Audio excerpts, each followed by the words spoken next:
Welcome, folks, back to Pop Culture Pastors Hour. It's been too long, Ed. It's good to see your face. How are you? How are you holding up in these United States? I'm holding up. We'll just put it that way. We'll just I'm say above. that. I am above water. We'll put it that way. Yes, So, good, and it's good to see folks joining us. So we are still clearing out some of our summer backlog here, and some of you who just are all-timers with us will remember that we challenged each other to watch a couple of things that we will talk about. My challenge to Ed was a little more extensive than his to mine, which is what we're going to talk about today. It's 10 episodes of, he was 10. 10 episode limited series, Station 11, based on the book by Emily St. John Mandel. That's Is that right. the one? Yep. Yeah. Yep. And I have watched Battlestar Galactica, the miniseries, and we will probably take that up next. But today it's Station 11. As you all are joining us, it'd be helpful to know how many of you have read the book or seen the series or both. But let me give you the nutshell, and then I'm going to punt it over to Ed because I've watched the series a few times, but Ed has watched it much more recently. And this was a first time for you, correct? Yeah. And you've read, but you also had read Yeah. I read the book Station 11. Yeah. well before that. Yeah. Yeah. So in a kind of broad gloss, it is about a global pandemic that wipes out 99% of the population. And I actually watched it during COVID and found it to be a really good-hearted piece of fiction and deeply resonant on all kinds of levels. There are two plots going on. There's one that's immediately in the aftermath of the pandemic, and then the other one is 20 years later, how people are finding their way through this very, very radically altered reality.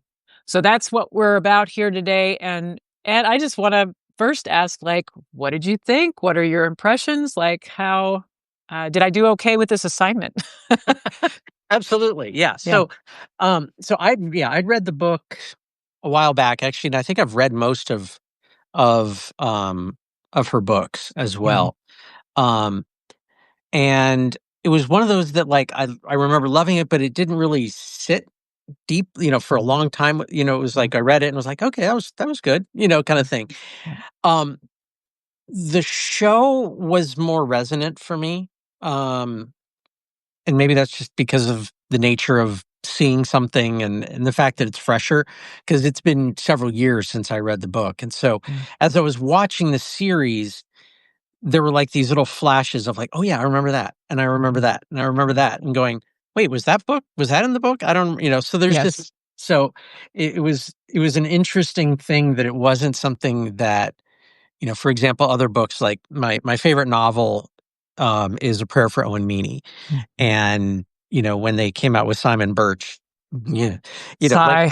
yeah, exactly. Where, you can kind of go, okay, that is nothing like it, so Yes.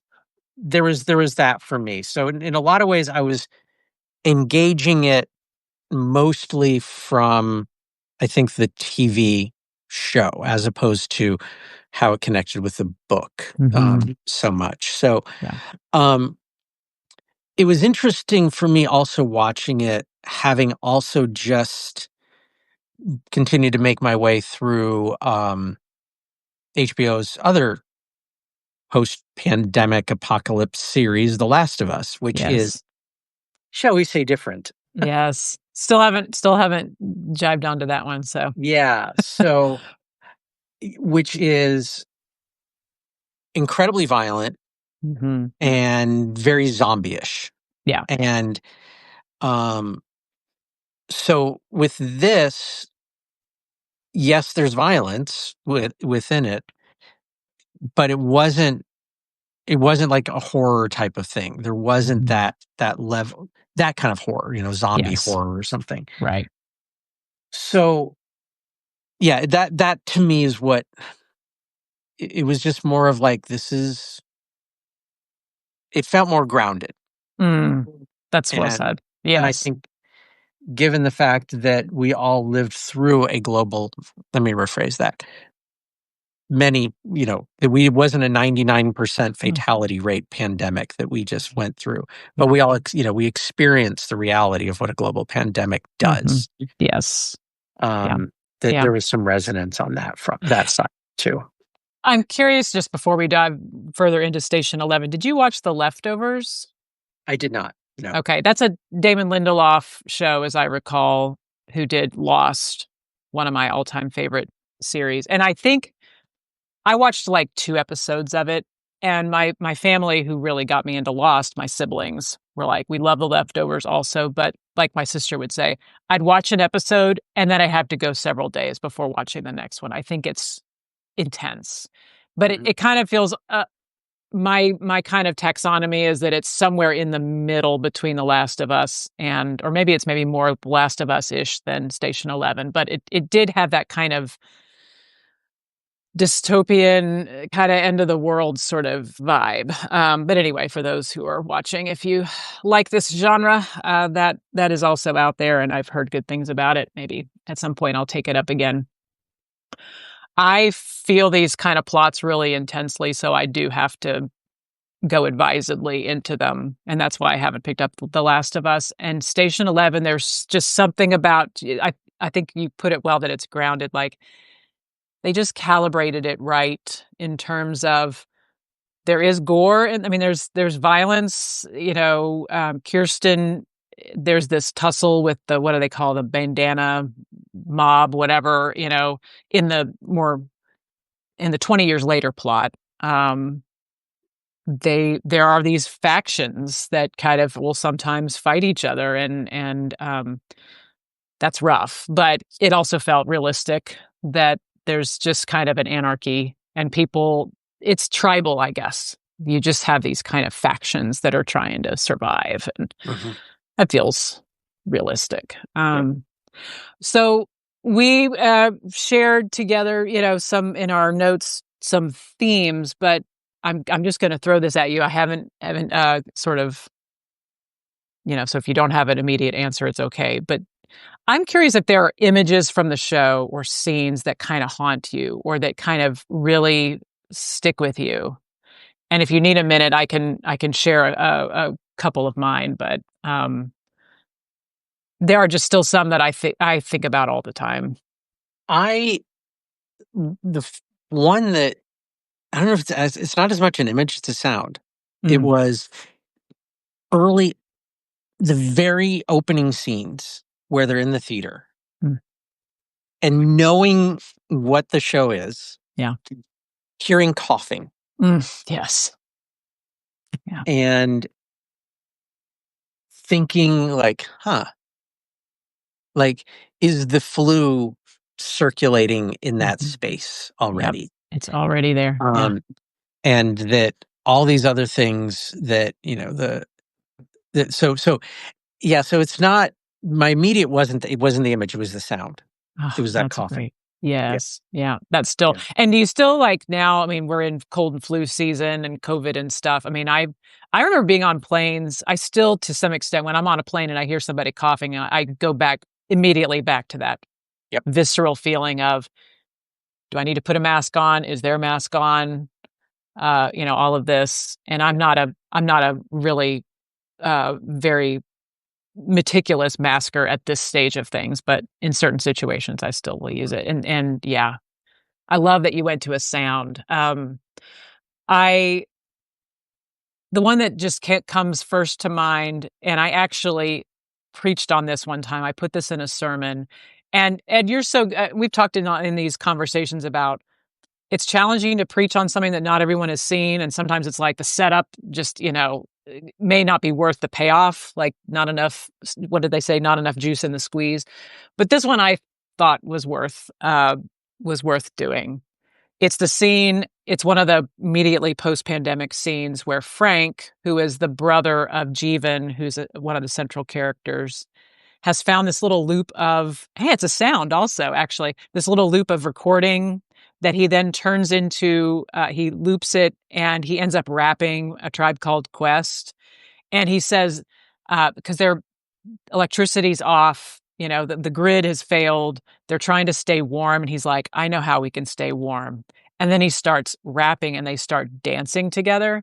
And I shared this in a sermon one time of saying, we need to find joy where we can, I think was probably the message. But I actually rapped, which is a very sad thing to witness, Is but the live stream still somewhere of that? I'm sure it's available somewhere. Brilliant. And I did get some texts afterwards, like, I had no idea that we were gonna have Tribe.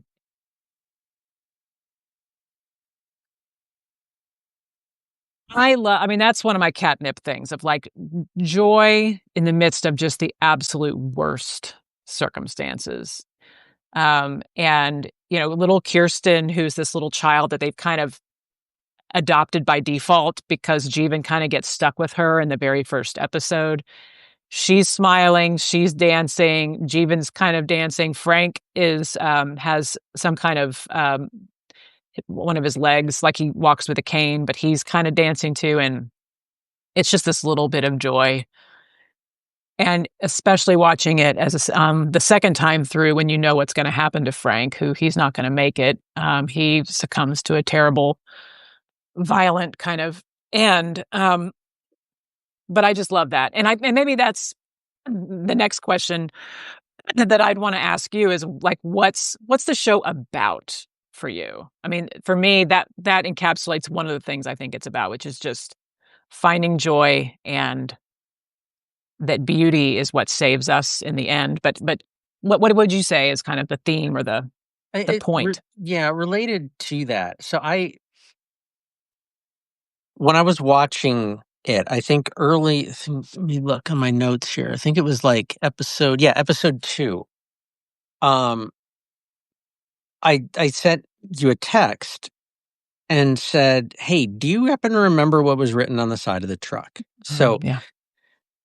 So quick, again, spoilers galore here. Yep. In the after time, the 20 years or so later, there is a group of essentially traveling artists, musicians, drama, theater, you know, and maybe not people who were necessarily inclined to that but it just became their community. Yeah. And there's a whole nother thing in terms of like the incredible, beautiful diversity of the traveling orchestra, as they're called. But on the side of the truck was painted this that just said survival is insufficient. And I that to me is was really at the heart of some of that. And is also to an extent also at the heart of some of the things even like in The Last of Us. Mm, Is is it just by that point, is it still just about I just have to survive? right. Um, or is it that that's insufficient, that there has to be something more? Mhm. Um, Mhm. and so for the traveling orchestra, it was that they were going around the loop of around one of the Great Lakes, I think it is. Yeah, Lake Um, Michigan. yeah, um, performing Shakespeare Yeah. and continuing to bring this in the midst of everything that had fallen apart by that Right. point. Right. Yep. Um, I love that. And the communities, sorry, sorry about that. Um, the communities that look forward to seeing them every year. In fact, isn't there a discussion about, like, do we make this oh, yeah, because 'cause they're gonna make a detour to go to the airport where there's the Museum of Civilization, mhm. and there's this kind of, "No, let's stick with our plan," or "Do we go and do Stay this?" on the and wheel. and Stay on the Eh, wheel. stay on the wheel, exactly. And part of that, I as I recall, is, like, people wait for this, like, the communities that have settled and kind of found these little communities, together are waiting. Like, it's a point of excitement when the Traveling Symphony comes, and you're like, "Yes," you know?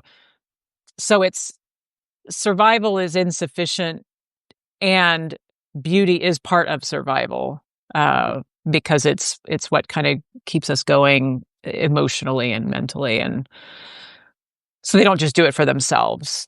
They see it as, um I don't know how they see it, but I see it as an offering, I guess, Mhm. to those Well, and communities. yeah, and that when you think about the Museum of Civilization, they're they were basically like, we are going to lock down Mhm. and close down and essentially memorialize what was.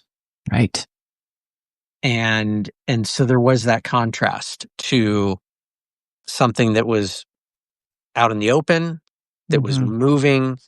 Yes, Right. Shakespeare is historical, but it's timeless, the It's story, timeless.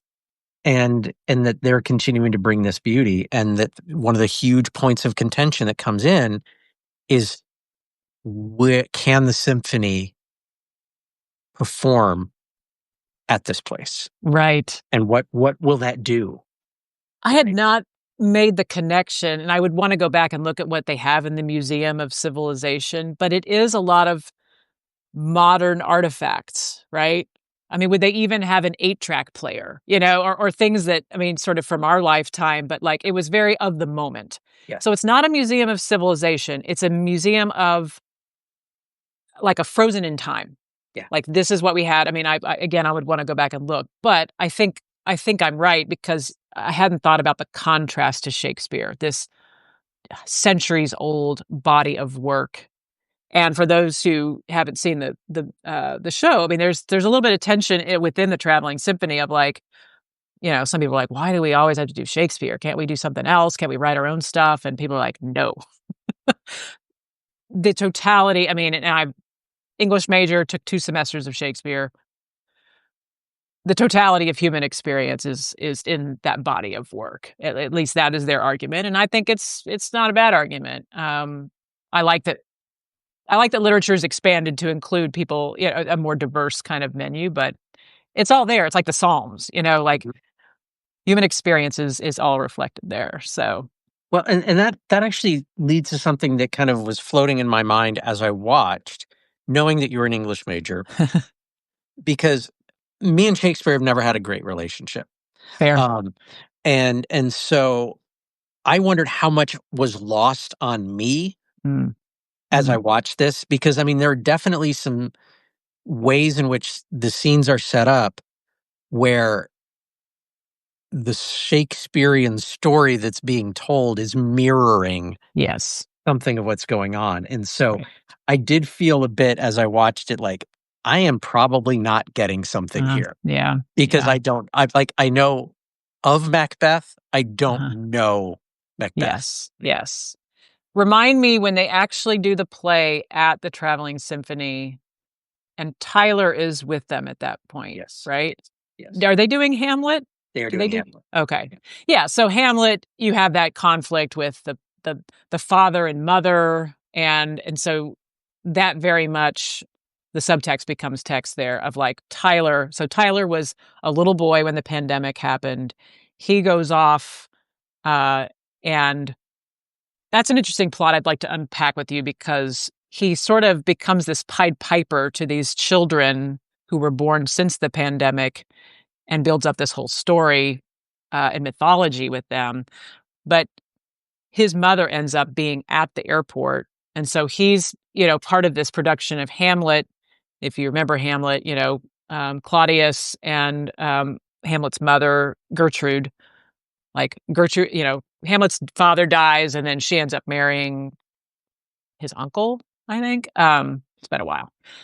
Anyway, yeah, uh, especially with you could tell there was care taken. I remember this at the time, but I can't recall what they specifically were. But, like, this soliloquy means something. Like, this definitely is speaking to Mhm. what's happening here, and is very powerful. But let's keep that kind of so because there's the Shakespeare text that's kind of resting over everything, but then there is the titular, Station 11 is this graphic novel that is created in the immediate time before and during the pandemic. But then it's a little booklet that kind of lives on and takes on great importance with people in the post-pan, as they call it, uh, reality. And I'm curious, like, what what resonated with you about that story and the kind of, I mean, the refrain that we hear again and again is, "I remember damage." Mhm. And the Station 11 graphic novel is basically like, it's this sort of astronaut, right? That like there was a space station. He can't get home somehow. I think that's sort of the upshot. And so some calamity has happened. Um, and so for young people who had this Station 11 graphic, it sort of almost becomes like a scriptural text for them. But anyway, what did you thoughts about that? Well, and especially also my turn for that. Yeah, So coughing. coughing, yeah,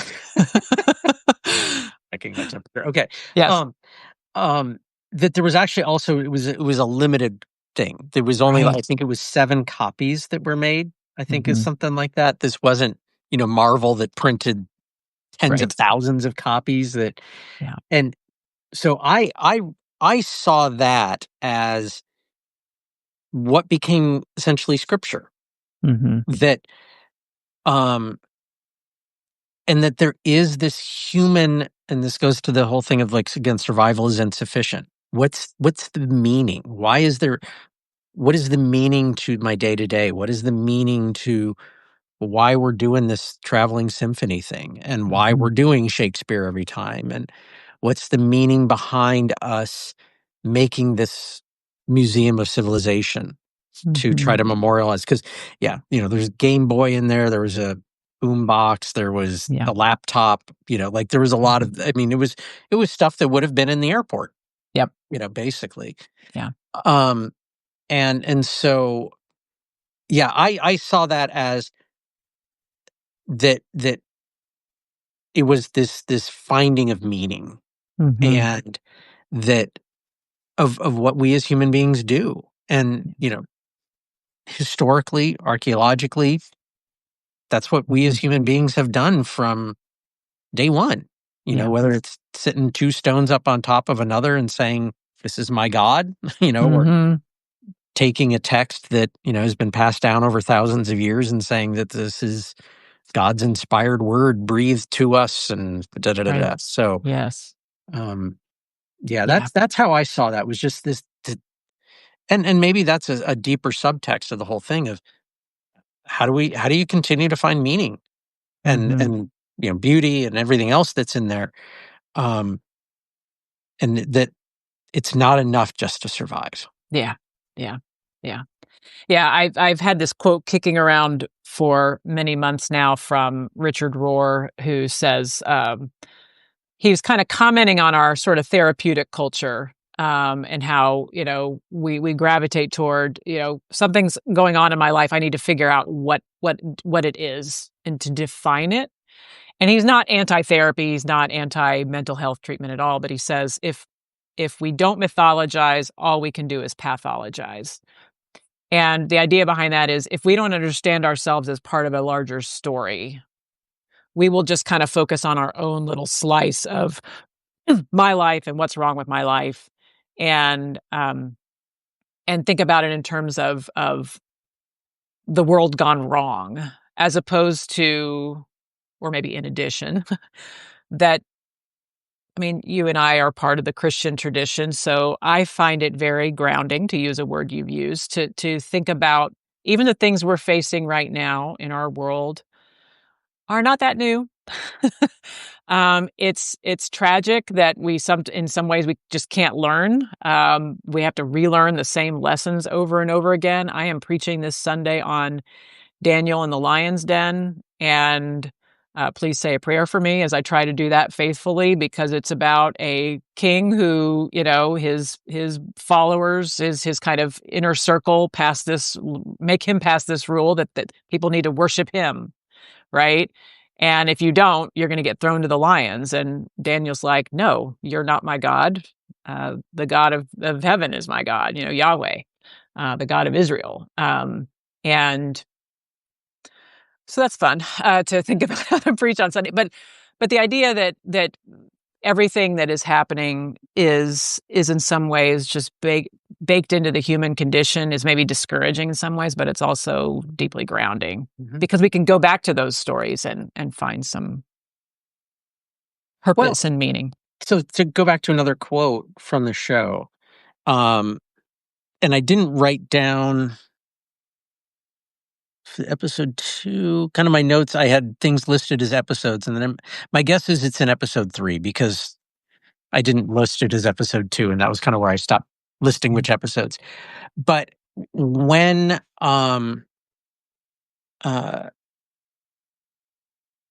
there's a point in terms of talking about acting, and little Caitlin, Caitlin, Kirsten. Kirsten, Yeah. Kirsten is being taught some acting by, and I forget the name of the main actor guy, but we'll just Oh, go Arthur. Yeah. Arthur. Thank you. Yeah. Yeah. Leander. That one of the first acting lessons is it's not about you. Yeah. Yes. And, never having been somebody who did like drama in school, but having 3 kids and a wife who are all drama people, that's something I have picked up on as I've watched all of them. And, but especially our youngest, our daughter, and the way that she's dived into theater, of how it's not about you up there. It's about the cast. It's about the performance. It's about connecting with the audience. It's about the story. Yeah.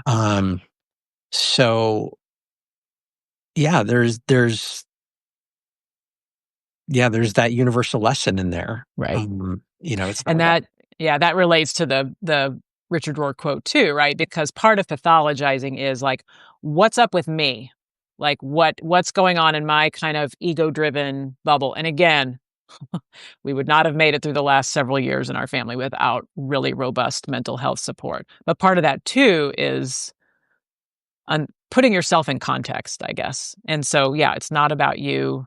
And again, this traveling symphony, here's another contrast, right? Miranda, who wrote Station 11 and just did these 7 issues, she did not want other people to see it. It really was just for her own benefit. And I noticed that you brought that up as a topic. I mean, you've got the traveling symphony that's like, they're not putting on plays for themselves. They are traveling around and offering this to communities.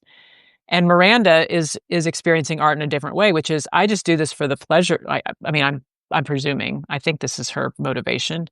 Why does it need to be monetized? Why does it need to be shared? Why can't it just be something that I do for me? But there's these people around her who are like, "Can I see? Like, will you show us?" And so I was just curious how you thought about those kind of two contrasts. Well, my first thing that popped into my mind when you said that is something that I've come to feel about like Christian scripture, that,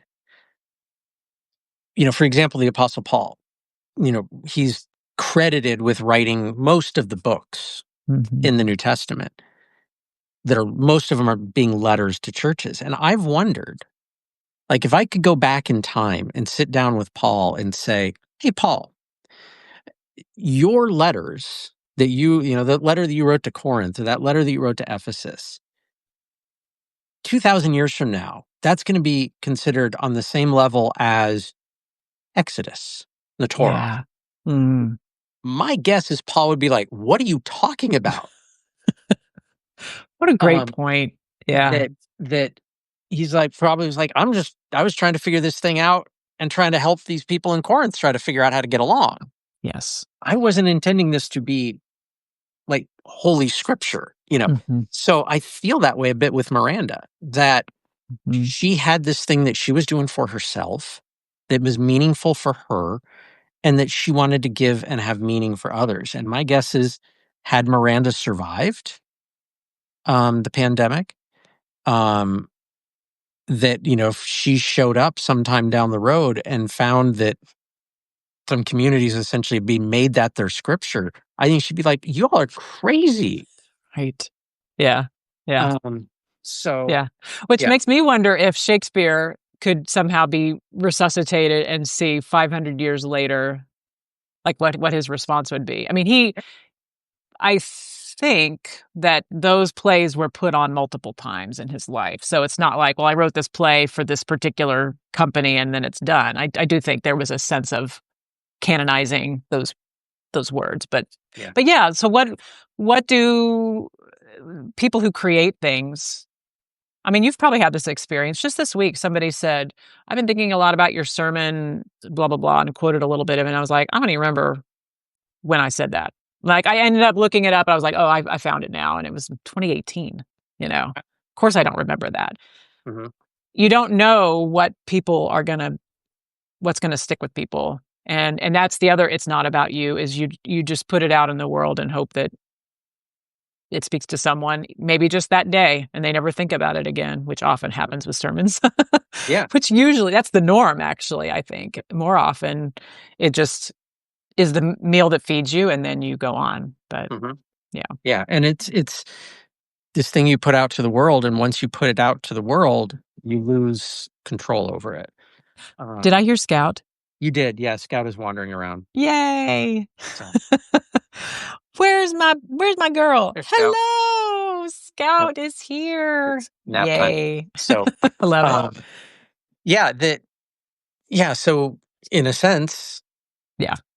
when as soon as she put it out to the world, you lose, yeah, an artist puts it out there and movie, television, painting, photograph, Yes. play, whatever is, the artist can say, this is what I intended, but it's what is it that I'm receiving and experiencing in that moment Right. that is where the art connects. So, um, And that's perhaps what she didn't want to happen, right? Because I'm remembering now that she lost multiple family members in a hurricane, right? She mm, lived in the Caribbean, Miranda, the author of Station 11. So she's really working out her own.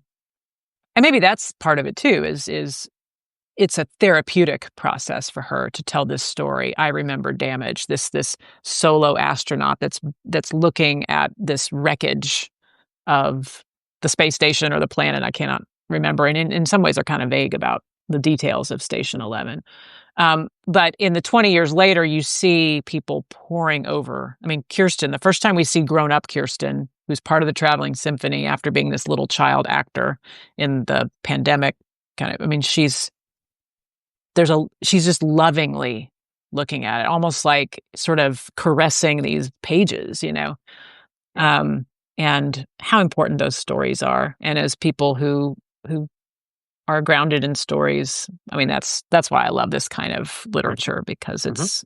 it's a story about story, Yeah. which is my favorite kind of story. Well, and there's so to maybe make a shift here because Yeah. we're about 40 minutes in here. One of the things Yes. that I was kicking around and I've been noodling on actually even like writing up something longer on this is like why do we gravitate right now towards stories of devastation, deconstruction, um, things falling apart? And um, I was trying to find this quote, and I don't remember where I saw it, but someone I'd read something of like artists are always some years ahead of what society is. That the artist is painting, a painter is painting things that society will catch up to at some point. And so like with the what has felt to me over the last 20 years, this explosion of kind of apocalyptic um type of stuff, Hunger Games, um even like the Harry Potter stories, this, The Last of Us, and the list can keep going. Um of what is it that has it been something for the last 20 to 30 years that we've felt, whether we've been able to know it, that we felt like things are falling apart Yeah. and we're going to come into a time when everything's kind of falling apart and we got to rebuild it. Right. Right. Um, And and we don't see as much rebuilding narratives. mhm, Kind of even, I mean, thinking about Harry Potter, which is, just one of the kind of most important sort of texts. Like they defeat Voldemort, and then you get this little teeny epilogue. But what is that and why are we not as interested in those? Like maybe just because it's a lot of boring, tedious kind of incremental work. But like we need to be figuring out how to make those stories compelling, I think. Or why are they not compelling? Because wherever we are right now in our culture, we don't know where this is headed. Uh, but there's going to be something on the other side. Mhm. And what is equipping us to build what's on the other side? Yeah, that's what I hear you asking. I think it's an Yeah, excellent question. yeah, Um, yeah. The stories aren't, the stories of rebuilding infrastructure are not nearly as exciting to watch on screen as it right. is to see the building, the whole city get destroyed. Like, Yeah. Yep. when we watch watch Marvel movies and, Manhattan gets destroyed. Yep. Here we go again. Um, yeah, like you don't get too much of like oh yeah, now we got to rebuild the whole dang thing. Hmm. Yeah. So, Every time I see one of those movies, and the Fantastic Four, same deal. New York's falling apart and people are fleeing as smoke and things are billowing behind them. I'm like, boy, we really need to deal with our 9/11 trauma because we just keep telling over and over again. mhm, Um, and maybe that's another piece that I really was struck by, and I've talked about this elsewhere, that there's such a marked difference between the Kirstens and the Jeevens and the people who remember life before the pandemic and the younger people who don't, who were born since in the 20 years since. Some of that is youth and the kind of, uh, ego state of young people who think, that is kind of it's all about them. But it's also like, when are y'all going to get over? Like, this is the world now, and this is my world, and I see goodness in it. So, but I think those of us, I mean, a lot of people have been talking about, like, you think about people our kids' age, the last 10 years of political discourse is basically what they remember, what mhm, they know. This is the norm now. yeah, And now you think about Gen Alpha, and God forbid that these political assassinations and violence continue, but that is going to be their baseline. And those of us who remember a different reality, I think we're in a tough spot, kind of emotionally, spiritually, narratively, mythologically, to use Richard Rohr's language, drop my glasses. Um, so how do we yeah, help each other through that? yeah. There was a book I read at the beginning of the pandemic, and I don't remember what podcast I heard it on, but it was called The Fourth Turning. Hmm. Um, and basically, I'm forgetting the author's names, but basically what they do is they trace, primarily in Western history, over the last about 200 years, that basically there's just this cycle Mm. of these four turnings, as they call them. Okay. And this book was written in the mid 90s. And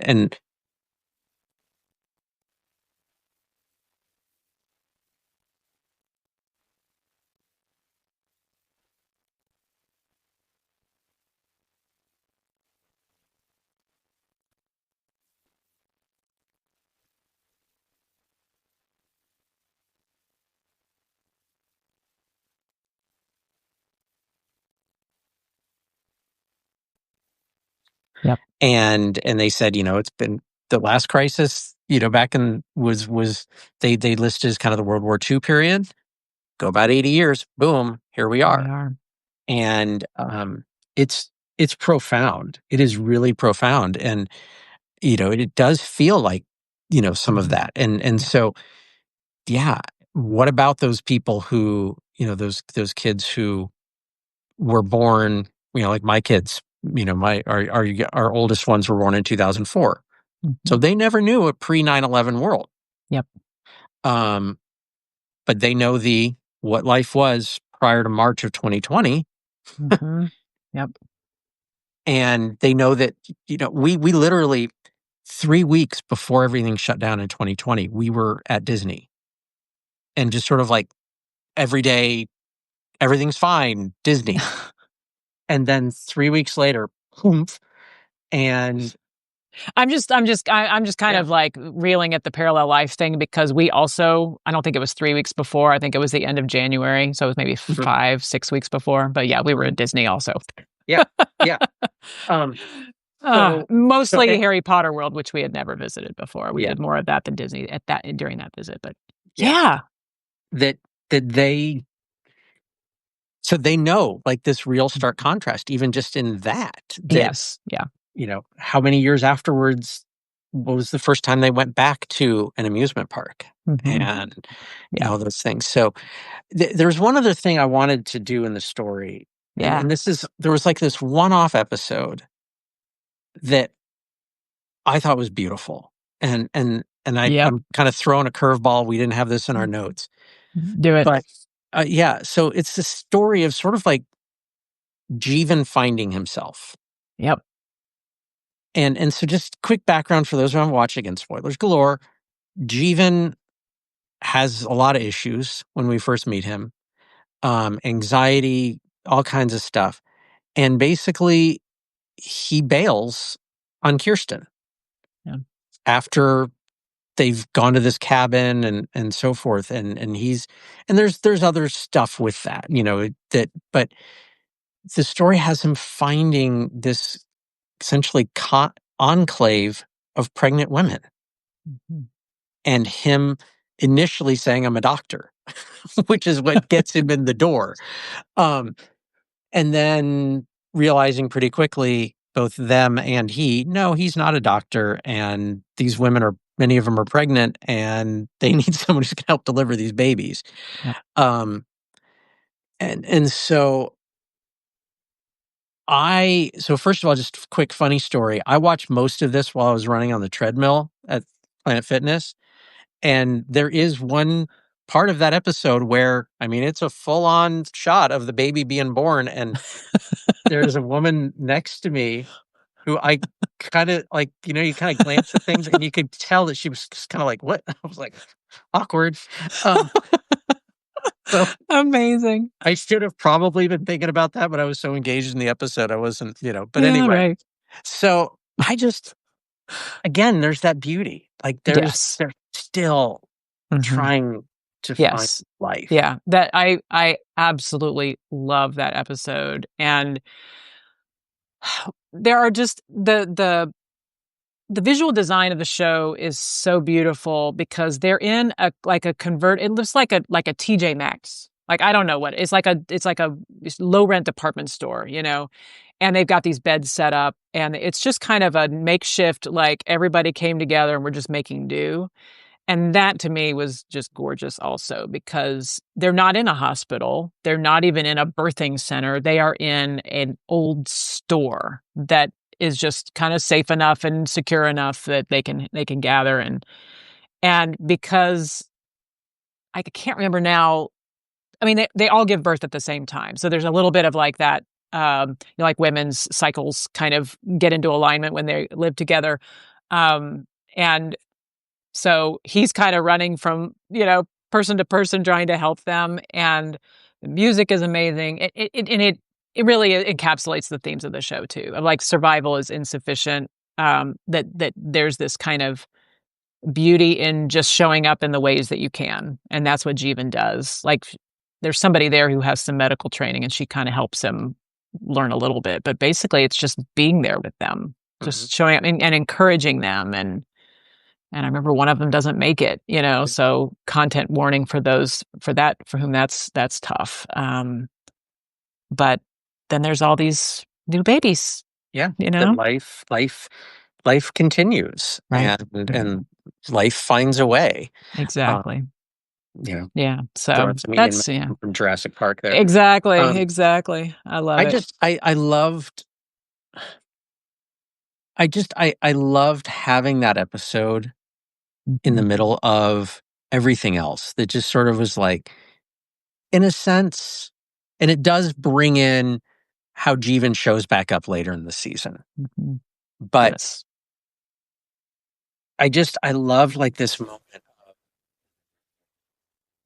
like, Mhm. yes, there was crisis, yes, there was these, but it just it's so powerful to have that story, and have something that really, I mean, yes, Jeevan was sort of the central character, but it was really centering on women in that Mhm. story, in that part. Mhm.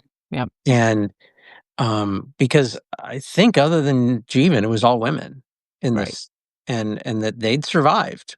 They didn't need, you Yeah. know, a group of men standing outside with guns. They'd Mhm. survived. That's right.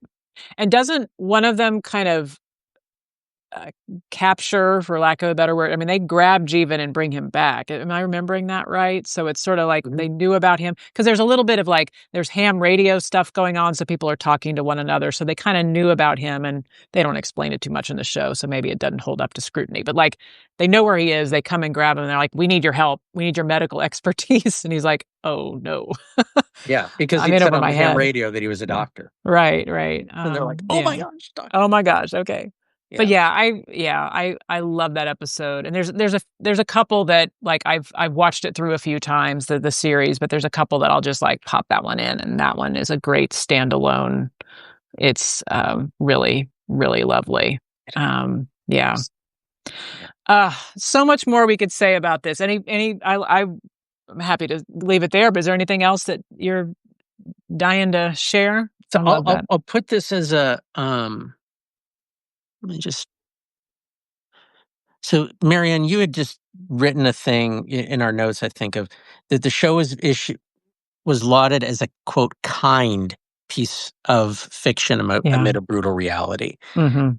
And that was another thing I did appreciate with this is there. So I'm also I just finished what I'm not quite finished, but I'm currently watching Alien Earth, which is not a kind show by Yeah, any means, got it. but there's just it is important for us to have stories that are kind and Mhm. that there is beauty in them Yeah. and Yep. that they don't have to be action packed. Mhm. You know, yes, the world falls apart, um, but it doesn't. There's kindness and there's beauty and there's art Yeah. in this. I love the fact that artists are really at the center of this. Yeah. Yeah. It's just Yeah, I think it was Andy Greenwald of The Ringer who brought that up, and I think the way I think about it is there are certain shows about the end of the world or dystopian that feel like their purpose is to traumatize their audience. mhm, I mean, season 2 of The Handmaid's Tale, I think. Like, I watched season 1, I was like, "This is amazing," and then I heard that season 2 is just punishing, and I'm like, "You know what? I'm not gonna watch that," and I actually just read the Wikipedia summaries, and then I went on to season 3, and I haven't kind of kept up with it. Um, this is not that. This is what just popped in my mind was, somebody sent me a fortune cookie fortune that said, "You're going to be okay, just not in the way you thought you would be." mm, And I just, like, cling to that sometimes. It's like an article of faith, right? We're gonna be okay, just not in the way we thought we would be, and that feels like what this show's about. Like, the world is completely different and in many ways destroyed. And yet the people there are okay in the best way that they know how to be, which is, again, community, beauty, art, story, all of that keeps them mhm, going, yeah. which a lesson for all of us in our topsy-turvy reality. Well, yeah, and I think it's that we have to keep seeking that. Yeah. And, for those who've followed my stuff on my Substack, that's really Oh, like good. my salvation in a lot of ways from a period of crushing depression and anxiety, um, 12 years ago. A lot of it was digging deep into gratitude, beauty, wonder Mhm. that in the midst of what was going on internally for me, what's going on in the world is like, I still have to keep seeking this because if I don't, I'm just going to get sucked under. Yeah. Yeah. Um, yeah. And I love your recent series too about expansiveness and seeing and I think this show is expansive in that way too. It opens up. I came away from it thinking humans are amazing creatures. We are so capable of hurting one another. I don't deny that. But look at what we can do. Look at this piece of art they created, but also the characters themselves. Look at what they've survived. Hmm. And we can do that too. It's it's very motivating and encouraging for me, even in the midst of all of it. Yeah. So, Yeah, and I know, so our next time, 'cause this sort of teases and kind of makes a little bit of a connection here. So the next time we get together, we're going to talk about, I think, the Battlestar Galactica, the miniseries. yes, I'm ready. Uh, And in a lot of ways, there is a thread once you get into the actual series. It is the same thing of survival is insufficient. Nice. Um, and how human beings want to still after, and that story deals with a apocalypse as well, Mhm. in the modern definition of the word apocalypse. um that the whole thing is ultimately, how are they still trying to find meaning? Yep. And especially when you get into the actual season, or show as well. So so yeah, that's not going to go away. Yeah, excellent. Yeah, Can't yeah, wait. Well, yeah. we'll figure out when we're gonna have that conversation, and I'll put it in my show notes.